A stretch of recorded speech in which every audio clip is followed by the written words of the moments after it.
പിറ്റേന്ന് ലോട്ടറിയിലൂടെ ലഭിച്ച പണവുമായി എത്തിയ ജെറി നമ്മൾ ഇത്രയധികം വിജയിക്കുന്നത് ലോട്ടറിയുടെ അധികൃതർ കണ്ടെത്തിയാൽ നമുക്ക് സമ്മാനത്തുക നൽകാതെ ഇരിക്കുമോ എന്ന് ചോദിക്കുന്നു. എന്നാൽ നമ്മൾ നിയമത്തിനെതിരെ ഒന്നും ചെയ്യുന്നില്ല എന്നും അതിനാൽ തന്നെ അവർക്കൊന്നും ചെയ്യാൻ സാധിക്കുകയില്ല എന്നും മാർജ് പറയുന്നു. നമ്മൾ ലോട്ടറിയിലെ പഴുത് കണ്ടെത്തിയ പോലെ മറ്റാരെങ്കിലും ഇത് കണ്ടെത്തിയിട്ടുണ്ടോ എന്നും മാർജ് കൂട്ടിച്ചേർത്തു. ഇത് കേട്ടതും ജെറി ഇതിനെപ്പറ്റി ചിന്തിക്കുന്നു.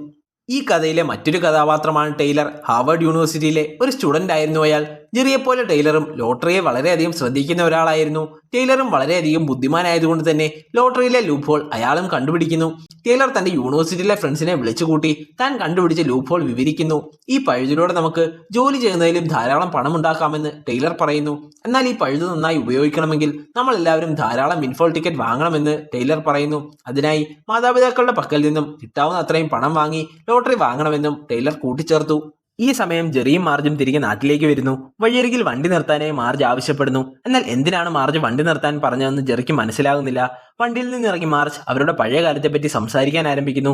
ജെറി ഈ നാട്ടിലേക്ക് വന്നപ്പോൾ നാട്ടുകാരെ തന്നെ കൊണ്ട് പറ്റാവുന്ന എല്ലാ രീതിയിലും സഹായിക്കണമെന്ന് വളരെയധികം ആഗ്രഹിച്ചിരുന്നു. എന്നാൽ ആ സമയം ജെറിയുടെ കയ്യിൽ പണമുണ്ടായിരുന്നില്ല.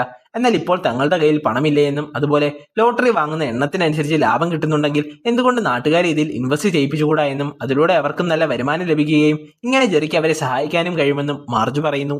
ഇത് കേട്ടതും ജെറിക്ക് ഇത് നല്ലൊരു ആശയമായി തോന്നി. പിറ്റേന്ന് സ്റ്റീവിന്റെ സഹായത്തോടെ ജെറിയും മാർജും ചേർന്ന് ഒരു കമ്പനി രജിസ്റ്റർ ചെയ്യുന്നു. ആരൊക്കെ ഈ കമ്പനിയിൽ ഇൻവെസ്റ്റ് ചെയ്യുന്നോ അവർക്കെല്ലാം ലോട്ടറിയുടെ ലാഭത്തുകയിൽ നിന്ന് ഒരു നിശ്ചിത വീതം ലഭിക്കുമെന്ന് ജെറി നാട്ടുകാരോട് പറയുന്നു. സത്യസന്ധനായ ജെറിയെ നാട്ടുകാരെല്ലാവരും വിശ്വസിക്കുന്നു. തന്റെ മകളുടെ കയ്യിൽ നിന്നും ജെറി ലോട്ടറിക്കായി പണം ഇൻവെസ്റ്റ് ചെയ്യിപ്പിക്കുന്നുണ്ട്. അങ്ങനെ അടുത്ത റോൾ ഡൗൺ കാലം എത്തുന്നു. ജെറിയും മാർജും വീണ്ടും 10 മണിക്കൂർ യാത്ര ചെയ്ത് ലോട്ടറി എടുക്കാനായി പോകുന്നു. ഇത്തവണ തങ്ങൾ $40,000 ലോട്ടറി വാങ്ങുന്നതെന്ന് ജെറി കടയുടമയോട് പറയുന്നു. എന്നാൽ ഇത്രയും ലോട്ടറി പ്രിന്റ് ചെയ്യണമെങ്കിൽ രാവിലെയും രാത്രിയും നിന്ന് പ്രിന്റ് ചെയ്യണമെന്ന് കടയുടമ പറയുന്നു. തനിക്കതിന് സാധിക്കില്ല എന്നും കടയുടമ കൂട്ടിച്ചേർത്തു. ജെറി ഉടൻ തന്നെ തങ്ങളുടെ കമ്പനിയെപ്പറ്റി കടക്കാരന് പറഞ്ഞു കൊടുക്കുന്നു. ഇത് കേട്ടതും അയാളും ജെറിയുടെ കമ്പനിയിൽ ഇൻവെസ്റ്റ് ചെയ്യുന്നു. അന്ന് മുഴുവൻ ജെറിയും മാർജും ചേർന്ന് ടിക്കറ്റ് പ്രിന്റ് ചെയ്യുന്നു. പിറ്റേന്ന് കടക്കാരൻ ജെറിയുടെ റൂമിലേക്ക് വന്ന് നമ്മളെടുത്ത ലോട്ടറിക്ക് സമ്മാനം ലഭിച്ചിട്ടുണ്ടെന്ന് പറയുന്നു. ഇത്തവണ അവർ എടുത്ത ലോട്ടറിയുടെ ഇരട്ടി തുക അവർക്ക് ലഭിച്ചിരുന്നു. ഈ രീതിയിൽ ജെറിയും മാർജും കുറച്ചു മാസം പണമുണ്ടാക്കുന്നു. ഇരുവരും പണമുണ്ടാക്കുന്നത് കൃത്യമായി നാട്ടുകാരെ അറിയിക്കുന്നുമുണ്ടായിരുന്നു. ഭാവിയിൽ ഒരു പ്രശ്നം ഉണ്ടാകാതിരിക്കാൻ അവർ എടുക്കുന്ന ലോട്ടറി മുഴുവൻ ഒരു സ്റ്റോർ റൂമിൽ അവർ സൂക്ഷിച്ചു വെക്കുന്നുമുണ്ട്. ഒരു ദിവസം പതിവില്ലാതെ ജെറിയുടെ മകൻ വീട്ടിലേക്ക് എത്തുന്നു. ബിസിനസിനെ പറ്റി എല്ലാം നാട്ടുകാരുടെ അടുത്ത് നിന്നും അറിഞ്ഞിട്ടുള്ള വരവായിരുന്നു അത്. നാട്ടുകാർക്ക് അവർ നിക്ഷേപിച്ച പണമെല്ലാം തിരികെ ലഭിച്ചെന്നും അയാൾ അറിഞ്ഞിരുന്നു.